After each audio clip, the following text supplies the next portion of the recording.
মালদা জেলার ঐতিহাসিক স্থান আদিনা মসজিদ পরিদর্শন করতে এসেছি। এই আদিনা মসজিদ ইলিয়াস শাহের পুত্র নির্মাণ করেন। তোমরা দেখতেই পাচ্ছ যে এটা একটা বিরাট মসজিদ।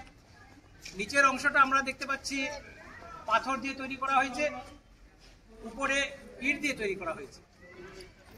এটা সেই সময়কার আমাদের এই ভারত উপমহাদেশের মধ্যে সবচেয়ে বড় মসজিদ।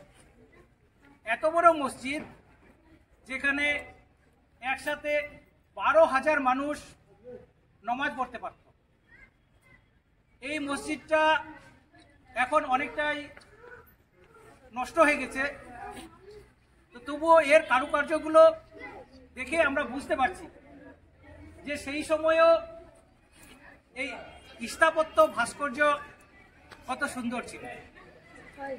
এই যে মসজিদটা আমরা দেখতে পাচ্ছি, এই মসজিদটা এই উত্তর দক্ষিণে লম্বায় হচ্ছে গিয়ে 524 ফুট। যখন তোমরা গেলা তো দেখলা যে এখানে 306টার মতো গম্বুজ রয়েছে।